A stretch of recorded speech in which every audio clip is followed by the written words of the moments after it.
நம்ம கண்ணம்மாவும் ராமுவும் வீடியோ போட்டதை பார்த்துட்டு நிறைய பேர் வந்து எனக்கு வாட்ஸ்அப் பண்ணியிருந்தாங்க. அக்கா எப்படிங்க்கா இவ்வளோ செலவுகளையெல்லாம் நீங்கள் சமாளிக்கிறீங்க, ஹாஸ்பிட்டல் பில் இருக்குதுங்கிறீங்க, கொஞ்சமாவது ஹெல்ப் அப்படிங்கிறது வாயை திறந்து கேளுங்கக்கா, அப்போ தான் கிடைக்கும் அப்படின்னாங்க. நிச்சயமாக இந்த சேனல் ஓப்பன் பண்ணாவே பார்த்தீங்கன்னா எல்லாருமே கஷ்டம் அப்படின்னு கேட்குறாங்க. எனக்கும் வந்து உங்களை கஷ்டப்படுத்தக்கூடாது அப்படிங்கிறது தான்.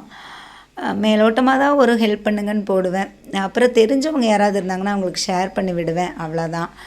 ஆனால் ரொம்ப ரொம்ப நிலமை மோசமாக இருக்குதுங்க. ஏன்னா நம்ம வீட்லேயும் ஒரு 40 பேர் பார்க்குறோம், வெளியிலையும் ஒரு 10 பேருக்கு பக்கம் பார்க்குறேன். அப்புறம் பார்த்திங்கன்னா இந்த மாதிரி வர்றதுக்கும் நான் ஹாஸ்பிட்டலில் வச்சு ட்ரீட்மெண்ட் பார்த்துட்ருக்கேன். முடிஞ்சவங்க ஒரு 50 ரூபா கொடுத்தீங்கன்னா கூட நான் அந்த ஹாஸ்பிட்டல் பில்லு எனக்கு ஒரு 60,000 இருக்குதுங்க. அதிலேருந்து நான் வெளியே வந்துடுவேன். இதனால் என்னோடய பில்டிங் ஒர்க்கு கூட அப்படியே நின்று போயிடுச்சுங்க. முடிஞ்சவங்க ஆளுக்கு ஒரு 50 ரூபா சென்ட் பண்ணிங்கன்னா கூட போதுங்க.